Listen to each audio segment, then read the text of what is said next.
right, I will call this Tuesday, May 11, 2021 meeting to order. President Dan Eversole is absent. All other members are present, and we will do the pledge. Doing the pledge tonight will be Cash Johnson. He is a student at Heritage Elementary. He's in first grade with Miss McIntosh. His parents are Aaron and Christy Johnson. Cash is 7 years old. His favorite subject in school is recess and lunch. He has a yellow belt with a double black stripe in Taekwondo. He enjoys hunting, fishing, and golf. When he grows up, he wants to be a farmer. He's also joined by Wayne Johnson, 5th grade. She's in Miss Frank's class. Parents are Aaron Christy Johnson. Blaine is 12 years old. Her favorite subject in school is math. She enjoys dance and is on a competitive dance team. She likes to bake and play with her 4 dogs and 2 cats. When she grows up, she wants to be a nurse, teacher, or a diabetic advocate. My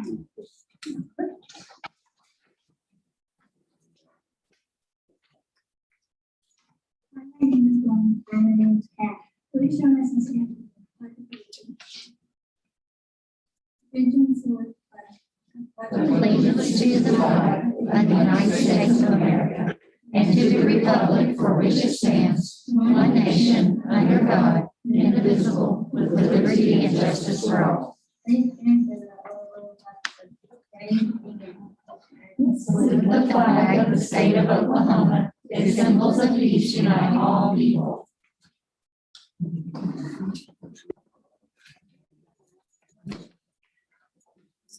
Tiger floor. Okay, this evening we're fortunate to have all of our district teachers of the year with us. I think all. 100% sure. And then we have gifts down here for our district teacher of the year. And that big flower down there is yours too, so we might need some help. Remember, because it was hard for me just to move over there. So. We also have our checks. A couple years ago, we went to our teachers of the year at each side. In the district teacher year, we were getting $250 for each side, and then our district teacher gets $500. So we have those for everybody here tonight. We just wanted to bring them to the board meeting to honor them. It's quite an accomplishment to be recognized, at your site and also district wide. So we do appreciate you. I guess we'll have you come up as we call your names, and we'll give you everything. We'll take a picture up here, and we'll kind of go from there. We have Tony Phelps from Sequoia.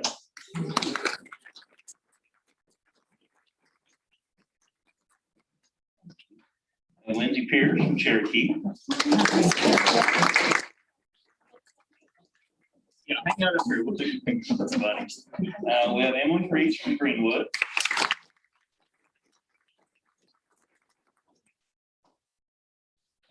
Katie Watkins from Heritage.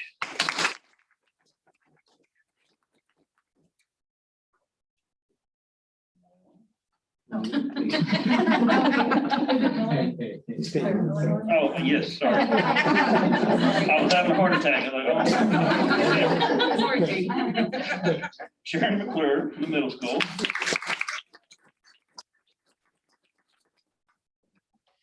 And then finally, Gabby B from high school.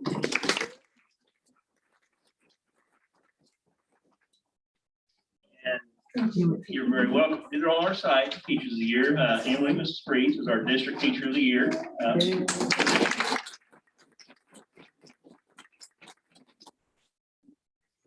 Everybody smile. Oh. I can see it in your eyes.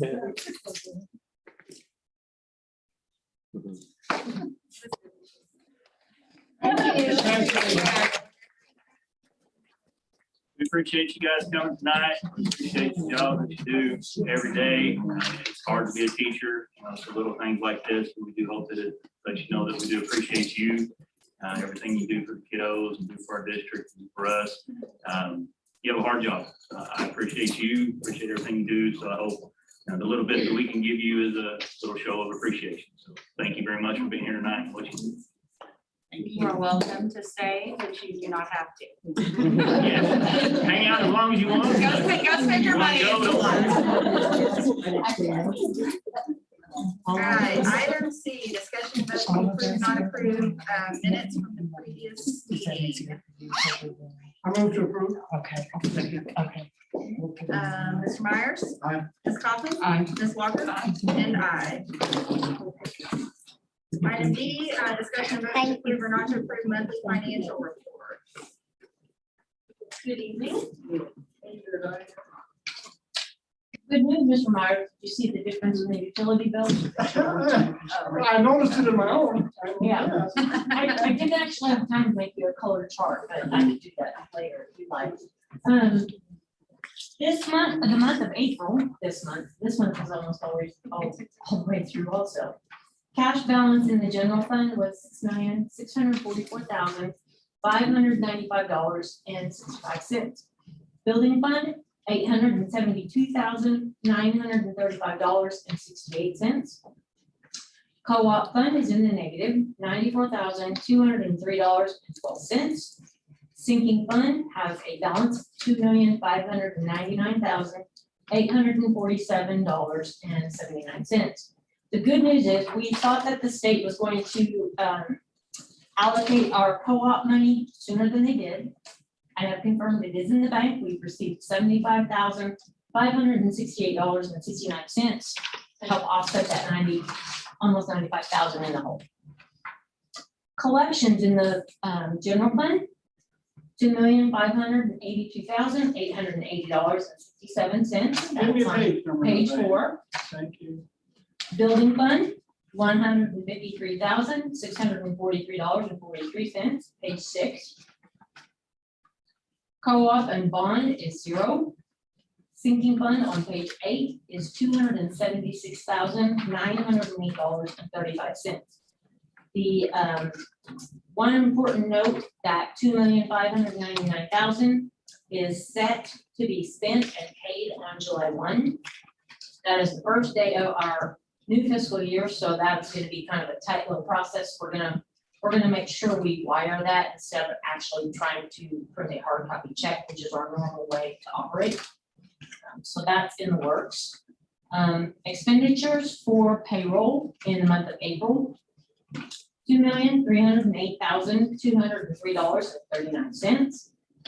Accounts payable, $1,005,853.57. Any questions? General building bond sinking. Activity account, cash, $678,687.94. In the bank, CDs, $257,278.21, for a total balance, $935,966.15. I'm sure Mr. Ashlock is going to share his wonderful news about the ESSER free money. I think we've decided we're going to call it something else, but we have received an allocation notice that will be $8,102,854.74. So we have some work to do, and we're happy to do it. They don't ever give us money like this. I don't see it again in my lifetime or yours. Who's giving it to us? The federal government. It's part of the CARES Act. Well, a question, comment. I know that we had talked a while back about receiving proposals on banks. Are we moving forward with that? We have taken the first round. Okay. We received 3, but we wanted to, we had hoped there were a couple more local that would have applied. Some said they didn't know that that was on the table or didn't know it was out there, so we've extended that proposal for them. I'm not sure what the deadline was. I think it was about 2 weeks ago that we said. Just patch it. With the hopes that some more local ones would propose or offer us banking services. So hopefully we will be having this conversation soon to just let you know that we're going to stay where we are or that we could be making a change. Overall. Bank first is where we have our general building bond sinking. First State Bank is where we have our activity accounts, and then the CDs are in TTCU, that's in a jumbo CD, and then we have several others. Bank of Cherokee County has some. So those are dispersed. Talk about consolidating. No, the State Department released what they are calling a risk assessment for the accounting offices in school districts. You know, we're under scrutiny all the time. The risk assessment package that they are rolling out right now, it's a 2-page document. And one of the questions in that is, how long have you had your finance, your money in a bank? How often have you switched? You know, they ask those sorts of things. I think that proposal or that project is set out there to kind of make us take a look at, and maybe if we haven't changed banks in 20 years, maybe it's time we start looking because of interest rates or whatever. The next proposal on that document was that they wanted us to take a look at our auditing firm. How long have we been with them? How often do you change? I think that there's some people out that would like us to have that a little bit more regulated. But from our side, it's really good to have that comfort of knowing who you're working with, you know, who to call. But again, that probably won't be our choice. So, but that's a part of that risk assessment document. So that we take a look at those facilities or those companies that are offering us this service. Only other review, not on here today, but I think I saw that we get free lunches again next year, right? Is that That is the plan, all right? and we are looking forward to that. Yeah. I have Dana come every other I month, know. next one she'll. I know, I asked her last time and she was like, we don't know. Oh, okay, yeah. So I But yeah, I've seen it on the that's great news. news. a couple of days ago. Yeah. Any other questions? Thank you. Motion to approve. Second. Mr. Myers? Aye. Ms. Coffin? Aye. Ms. Walker? And I. Superintendent's report. Okay, first off, you each have a little folder. Little words, put that together for you. On the right side, you see your name highlighted, and then just a little bit below that, there'll be another couple lines highlighted that will tell you how many points that you need in order to run again by the next cycle. There's also a little bit of information on the OSSBA summer conference on the other side. It also has some details. It shows you all of your training, I believe, that you've had to this point. So that'll tell you the number of points that you have. The OSSBA conference is August 26th to the 29th. And this year we don't have an agenda yet, so we don't know what day or what. So the 26th, the pre-conference, and then everything after that. But once we get the actual details, we'll get that to you. And you guys can decide on what days or all of them if you're going to come up. And then we'll get the rooms arranged and all that. So once we get closer, we'll be able to give you more details on that. But that'll tell you all the points that you need. And basically, if you attend the summer conference every year, you're good. You have everything that you need. Even if you have to miss one sometimes, it's still not a big deal because you get so many points during that summer. So it'll be good. So that's pretty much where everybody is on that. Do they do anything online? They still have a few offerings online. If you go to ossba.com, I think it's .org, they have a virtual training section, I believe, on there. So if there's ever anything that you want to do, you could do those. And if there's a cost associated with them, we have an agreement with them that takes care of it. So Okay. just make sure you let me or Brittany know first, and we can take care of it. There's something else in June and July too, right? June and July is our COSA conference for administrators. Because I thought we got some for the new board, or I think there's some one Oh, day. new board training, yes. I would have to look that up to give you the Is that- exact date, but I'll Is send it it to you. Tulsa? Yeah. Yeah, there's one Yeah. in Tulsa. Yeah. We got a flyer. Yeah. But there will be there's always a new board. Section. Idaho this week right here, Yeah, so I'm okay. just trying to figure out. Okay, well then, yeah, we can piece together some stuff. And that other one, I think it's 2 days and it's credits. Yeah, I too, think so- it's, I'm trying to remember. We trying to work our center around that. I think you can go the other one and get most of your credits. Yes. And even if you miss one, like I said, if you go next summer the whole time, you'll still be. Okay. So. Just some graduation details for the board. I know we talked about, for the students and everything last month, but just so you guys know, really pretty simple on your end. And I know some of you won't be able to attend, but if you can attend, it's just going to be meet at 6:30 at the NSU football field. The chairs will be up front by the stage. Just come find me or any of the directors, and we'll all be sitting in that general area. You don't have to do anything. You don't have to hand out diplomas or anything like that. You're basically will be sitting, you'll be introduced, but you have a pretty easy job that night. So The that's really- stage area is gonna be on the field like it was Yes, last yeah. year, not over to Yeah, the. it'll be the same. It'll be set up. So, yeah. And the rain plan will be at the TMAC. So I mean, if for some reason that day, we're rained out and can't go, then it'll be pretty much.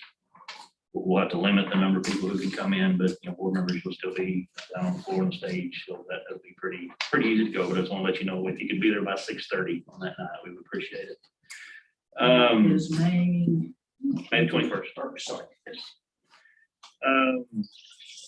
Like Diane did mention, our third round, I guess it is now, of the CARES Act ESSER funding is going to be a little over $8 million. It's one process of working through, what's allowed and what's not. Because it's a lot of money, but we want to make sure we spend it in a way that's going to, help the district many years from now, not something that's just kind of spent and done, or spend it on things that end up in a closet here in a couple of years. So we kind of want to make sure we're looking at roofs and heating, air, and staff and services and different things like that. So we'll be working through that in the next couple of months, figuring out what the best to do. Go through that. To your question on the banks, yes, we do have those proposals in. Hopefully next month we can bring those to the board. We only sent out this year for the activity account bank. We really didn't. It's going to be a major undertaking if we do change banks. Moving everything to one, and to do it for both accounts would be too much in one year. So based on kind of what we had thought this year, we go out and look if there's a better option for our activity accounts. Then next year we would look at the general fund. And our goal is not to just change the change. I mean, if we have the best deal right now, then that's where we need to stay. Change just to change. But if there's an opportunity to gain more interest, make more money, have more services available to the district, and that's what we'd be looking for. So it's not something that will change just to go out and change. It will be something that would need to be beneficial to the district. So that's kind of where we're at on that.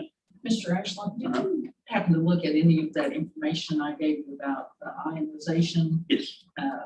Yeah, we're kits you looking at. put on the different air and heat. I just think that with some of this money, as far as health safety, that might be something that might be. That's definitely something that we're looking at. We've done a lot of research on that. We actually meet in the morning with our next meeting to kind of go over and look at some prices on different things. So yeah, it's definitely on our list to look at. And our code update is another good one. We haven't had a case in the district since our last meeting, so we're doing well there. It's been a nice change, from several months ago when we were cranking out 3 or 4 days. Now it's nice to not have those. So it's been a good end of the school year as far as that goes, which we still have a little bit of time left, but I think things are going well. So that's where we're at on that, and that's my report for you. I have a question that I want to put out on the graduation. We talked a little bit before the meeting began. I understand that the policies for COVID policies for the graduation ceremony and so on is set by the university, and they have certain policies.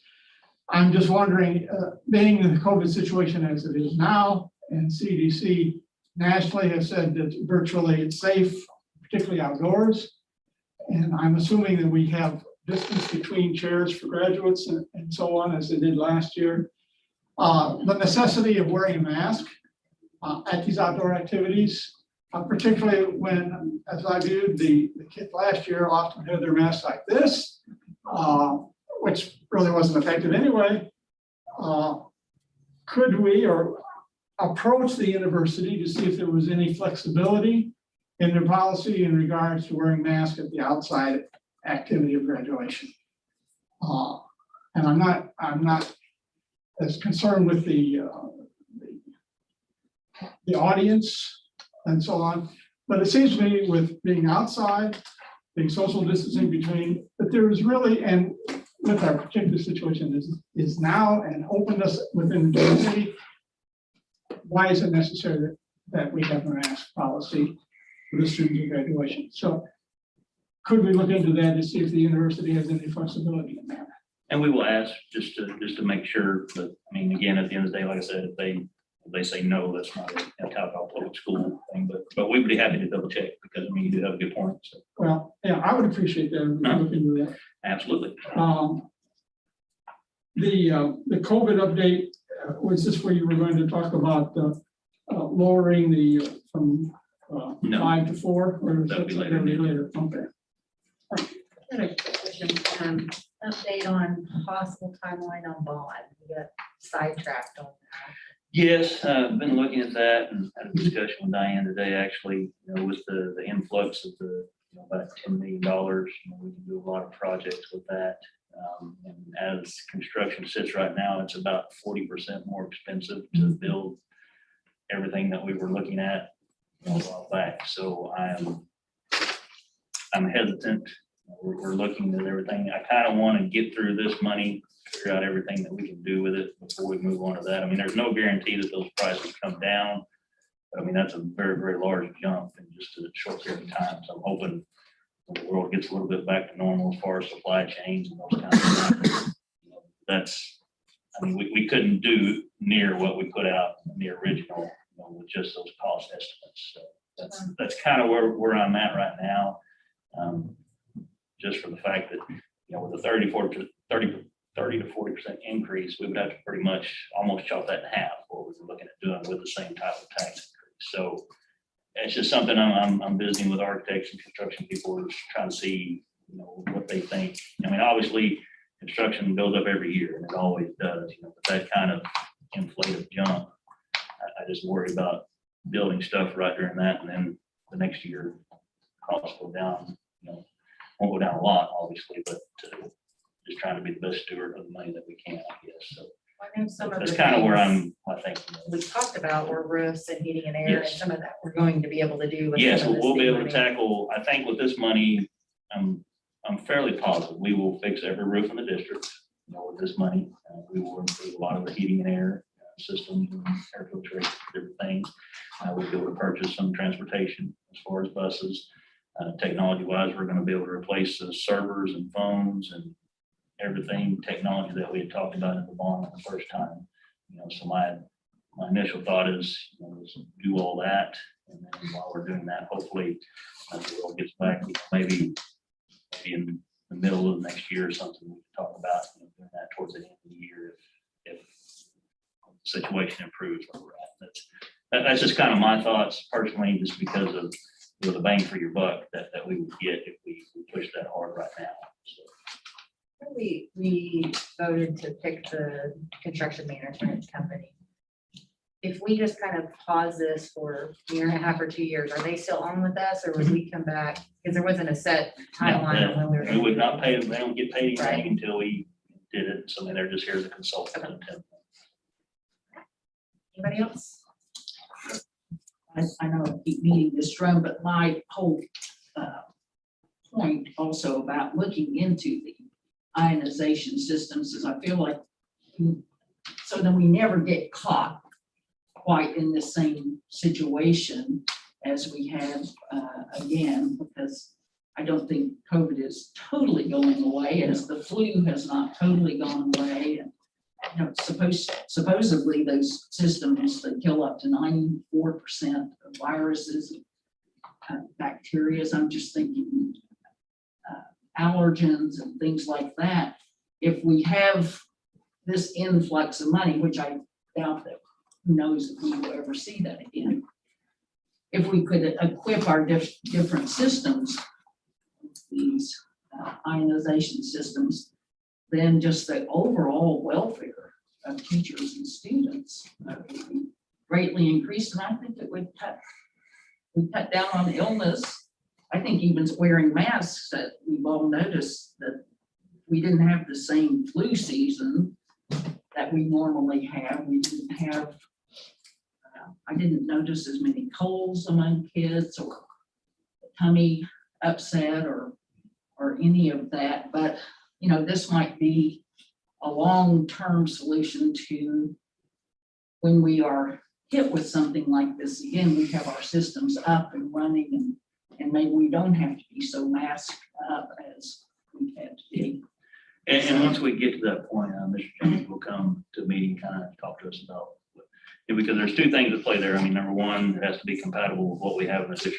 We can't redo everything for that. And then number two, we don't want to eat up the majority of that money on that, and miss other things. So he's kind of working on a plan to where it's portions of buildings, air monitoring, air filtration, and he's looking into that as well. But before we make that decision, we'll bring that to the board and we'll have a discussion on that. And I just think it would have an effect as far as attendance goes. I mean, long-term, not as many kids out, not as many teachers having to be gone, and just for the overall health, I think if nothing else, I won't say as if nothing else, but this year we have all become so crucially aware of how important our health is and how health factors can, you know, stop us in our tracks. So. Anybody else? Do we have any public to be heard? No, ma'am. Item G, discussion and vote to approve or not approve surplus. To approve surplus items E1 through 3. I'll second that. Mr. Myers? Aye. Ms. Cochran? Aye. Ms. Walker? And aye. 8, discussion and vote to approve or not to approve the following bids or quotes. I move to approve. I'll second. All right, we have discussion. Questions? Mr. Myers? Aye. Ms. Cochran? Aye. Ms. Walker? Aye. And aye. Business items consent docket, vote to approve or not approve the following. This is item 1, 2, and 3. It's kind of large, we're redoing our contracts for next year. I sent you guys an update on this. The vast majority of them are just renewing, relationships that we already have. I move to approve consent docket 1 through 3. Second. Mr. Myers? Aye. Ms. Cochran? Aye. Ms. Walker? Aye. And aye. Item J, discussion and vote to approve or not approve face covering usage during summer school. And for tonight, we'll be starting summer school. So I just kind of wanted to make sure we had this conversation and put my recommendation out there to see what the board felt as far as moving forward. I'm going to recommend on our masking policy, and just to point out on item K, our masking policy is listed on number 5, basically because I've made a couple of changes to it. The original policy stated that teachers would still have to wear their mask at all time under selective masking. So I just wanted to take that out since to me, selective masking, we're saying when they should be worn. So I didn't want to still have the teachers to have to wear them all the time. So basically what level 4 will say now, students and staff on school premises who are engaged in school-sponsored activities must wear masks in situations where social distancing is unlikely or impossible, but may otherwise remove their mask. For example, students will wear masks on school buses or when traveling in groups outside the classroom or working in groups, but not to be required to wear a mask in classrooms. Visitors will be required to wear masks. Basically, the students, when they get on the bus, they'll have the mask on. When they get off, they can take it off. If they're, if the teacher has them working 2 kids close together in a group, have them wear their mask, obviously. If the kiddo's up at the desk working with the teacher, obviously have the teacher and the kid wear their mask. But when they're sitting at their desk, when they're outside, when they're, one kid has to go to the restroom, anywhere where they're not in a confined space, will basically selectively allow them not to wear their mask at that point in time. Now, this could be changed at any time. The policy doesn't require a board vote. So if if something happened and numbers were to go up, we could make that change as quickly as we saw the numbers being affected. But in my mind, in the summer with less kids here, less teachers here, we have the opportunity to space out more. If we go to the selective masking during the summer and through the course of that time, everything works out, don't have any cases or many cases as we go through there, then hopefully in August, we can move to an optional masking policy. If you wanted to wear it, you could. If you didn't want to wear it, you didn't have to. But then again, we vote on that at a later time as far as August, but that's just kind of my thought looking ahead. And then also, Ms. Mashburn spoke to the health department, the quarantine policy will still be in effect, and the quarantine policy does not take into account whether they have masks or not. So we wouldn't be quarantining more or less kids because of this or staff. So they would still have to be quarantined based on the contact tracing if they came into contact. So, with all that being said, I think where we're at with the numbers, in our county, in our school, in our state, I think we're in a good spot to try to move that way, for the summer. And then, like I said, anybody who wants to wear them, they're still welcome to wear them, but I just think this would be a good opportunity. I think it's a good time to make it happen. We finish out the school year, obviously, because we started that way. We have end of the year activities, and I worry about people getting quarantined right at the last minute, for something and not being able to walk at graduation or go to save a senior or whatever the case may be. But then, after the 21st, we would basically district-wide be on this selective mask. So that would be my recommendation, for the district going forward. What are the dates of summer school? Ms. Jones, help me out. Every day of June, June 1st through the 30th, except Saturday and Sunday. of course. That's it, just for that 1 month. Yes, sir. I'm just kind of wondering if with the situation now, we've had no cases, you said, for the past couple months. Mhm. Stores are opening up where they do not require masks at all. I'm just wondering if there's what do you think about the fact that we would go to an option deal right now instead of waiting to see how the summer goes? I mean, I think things are really opening up if they're not wearing masks, when they're going out in community and playing with the other kids, and they're going into stores and so on. And the fact that we haven't had any cases in the schools as they stand right now, it's not likely that they're going to be getting it in the school. And also the fact that now that the kids age 12 and above are going to have access to the Pfizer vaccine. I'm just wondering if we're not at that point where we can't just go to an option-based deal right now instead of doing the other. And I'd like to hear what the other people think about it. And I wouldn't be opposed to that, just kind of, everybody knows by now, I'm cautious and to be progressive, towards what we do. So my thought was just to take a step, and then hopefully in August, I wouldn't be opposed to that. But I mean, all good points. I'm open, to whatever the board would like to do. I don't think we need to leave it as is the main thing I'm trying to get across for tonight. I think we need to ratchet down to whatever level that may be. So that was the main thing. I thought summer would be a good time to ease into a change and then hopefully things work well. But I'm not against that. I just thought that would be the logical next step. And also, if we want to go straight to optional, I don't think many people here will be upset. Yeah, I'd like to hear what my colleagues up here think of that, and what some of the teachers and principals and so on, how you all feel about that. I support a gradual approach. I think it's too early to say nobody has to wear masks. I also think since they have approved for 12 to 14-year-olds that, or 16, whatever it is, the younger group, that it gives, any parents that want to get their kids vaccinated, it gives them time to do that. If we're still doing some masks, I don't know when those shots are available, when they can start taking it, but it buys us, another 2 or 3 months. You're speaking not only as a board member, but also as a parent. Yeah, I mean, I would get mine tomorrow if they're approved for 6-year-olds. And I think, Well, they say that may be the And case before the summer. and I think that buying that extra time somewhere in the middle over the summer for any parents that can and want to get their kids vaccinated. Because then I think it's a very different conversation come August, right? If children have had the opportunity to get vaccinated, and anyone that wants to, I mean, we know now when we first got the vaccine in Oklahoma, even for adults, it was hard to get, but now it's if you want one, you can get one. And my guess is with kids, it will be similar by the time there will be a big push that any kid that can and wants to be vaccinated by August will be able to, I think specifically so schools can open.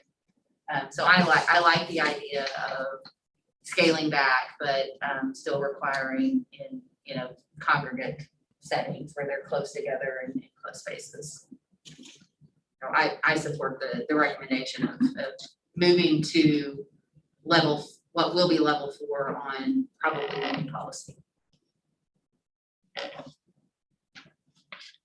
Can I say something? You guys jumped in. We've had children that their parents are in the healthcare profession and they have been virtual and they're just starting to come back. I think if we just throw the mask out, I think that's going to be an issue for some people.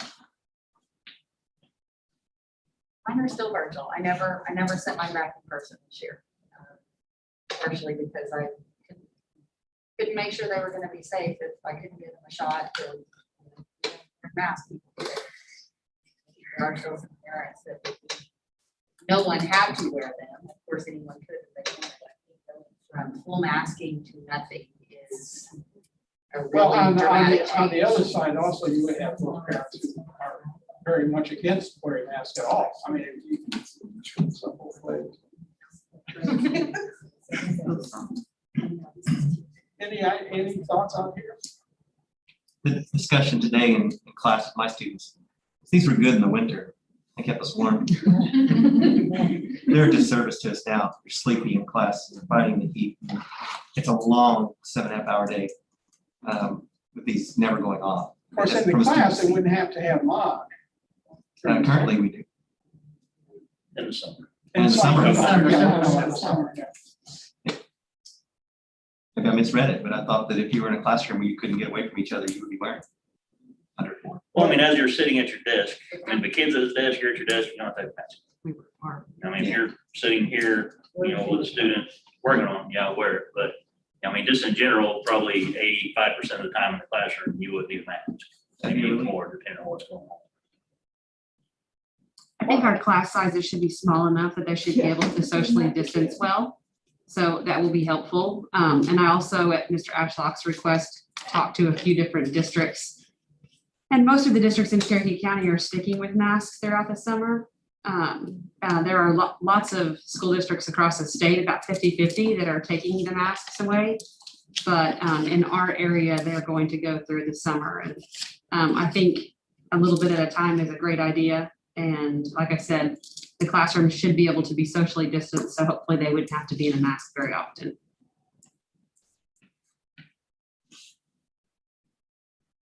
Well, in either case, they have the option of wearing the mask even if they're sitting in the classroom. I mean, if they feel that way.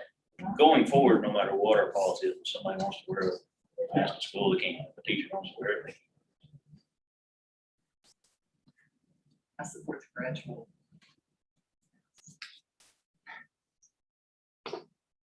I'd rather err on the side of caution.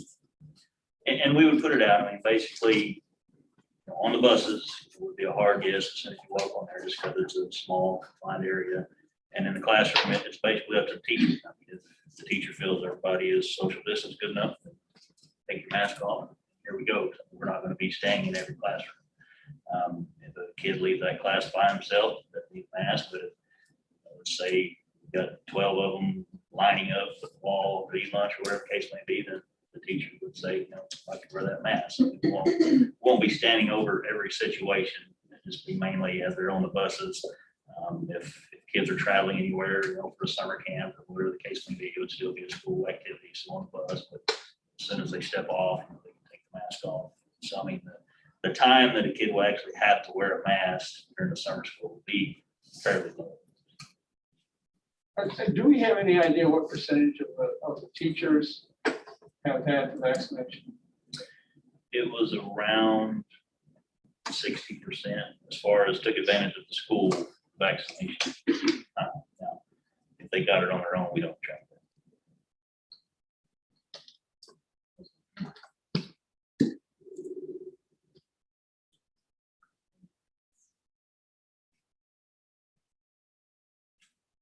So do we don't have the specifics. in We would make a motion to go to level 4. But the math, according to the math.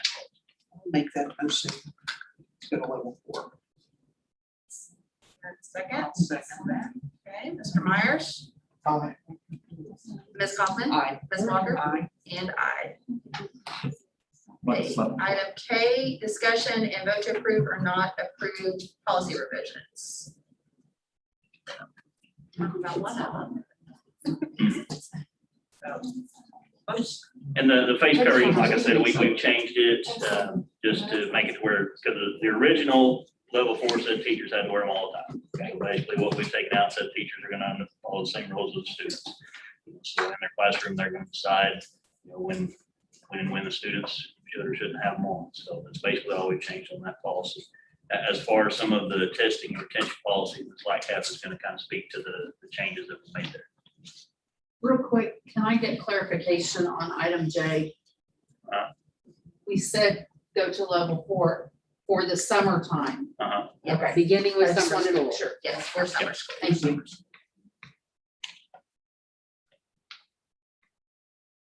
So on the reading sufficiency policies and student retention and promotion, those were just wordings that changed in the law or the statute. And that's what I changed. So if there was a lot marked out and a lot rewritten, it was just because it was an A here, an and there, and I started missing them. So I just struck the whole thing and retyped it. But it's nothing, it's just everything that complies with the current laws. Anything else on the mask that we didn't talk about? Yeah. that was all. I have a motion to approve. I'm still a Sorry. little bit confused here. I need to just go to the testing, right? Mhm. What changes are there for the student retention and promotion and mid-year? Okay, Fourth grade? so if you remember right, a few years ago, you had to pass the third grade reading test to pass third grade. And then after that, they went to, you had to score at least limited knowledge. Now they've taken all that away. And it's just by team, which is the site principal, the site literacy coach, the site teacher, and they collectively make the decision about whether or not it's in that student's best interest to be retained or stay in whatever grade, K 1, 2, 3. And mid-year promotion, that is again just law wording and statute. I don't know that we have ever promoted a child in the middle of the year like that, that they weren't, I'm not saying we couldn't, but they were not on level in August, and in December, they were miraculously on level. If they were that close, we would have never retained them. So it's compliance a lot, Ed. Does that Yeah, answer your question? I just, right, thank you. Uh-huh. I just see a typo on. Supposed to be meet and it just says MBE. I saw that. It's student retention regulation. I don't know if it matters. I think we probably fix them if not, but. Do you know where it is? 5. And it starts with the highlighted beginning with the 2017-28 school years. Okay, I see where you're talking about. No, we'll just change it. We'll fix it when we post it. All right, any other discussion? We have a motion to approve policy revisions. Yeah, I'll move to, Second, I'll second. Mr. Myers, aye, Ms. Kaufman, Aye. Ms. Walker, and I. Item L, discussion and vote to approve or not approve the schedule of encumbrances. I move to approve, Second that. Mr. Myers, aye, Ms. Kaufman, Aye. Ms. Walker, and I. Item M, motion to vote to approve or not approve personnel items. I move to approve personnel items M1 through M7 and on M2, with the addition of the following names: Haley Corner, Cherokee Certified Teacher, Savannah Hale, Heritage Certified Teacher, Ann Meggs, Middle School Certified Teacher, Angela Burbeck, High School Certified Teacher, Hannah Arnall, THS Certified Teacher, Samuel Nelson, High School Head Baseball Coach and Certified Teacher, Haley Deaton, Talpo Middle School Speech Path, Catherine Mangrum, High School Certified Teacher, Emily Conrad, High School Certified Teacher, Jason Greeny, District Help Desk Tech, and Amanda Eckert, Heritage Teacher, pending certification. Could we get, tell us, particularly in the middle school and the high school, what these certified teachers are going to be teaching? Just out of my own curiosity, Ann Miggs, 8th grade language arts. thank you.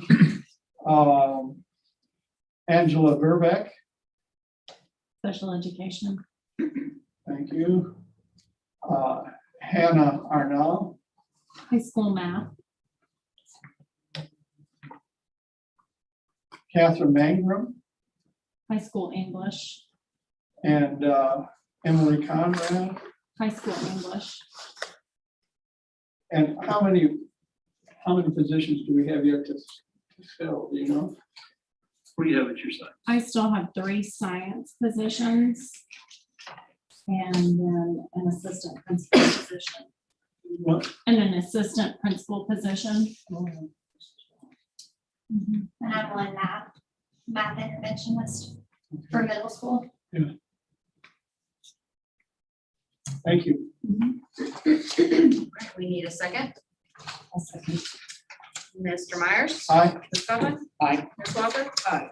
And I. Business? No. Need a motion to adjourn. Second that. Mr. Myers? Aye. Ms. Copeland? Aye. Ms. Walker? Aye. And I.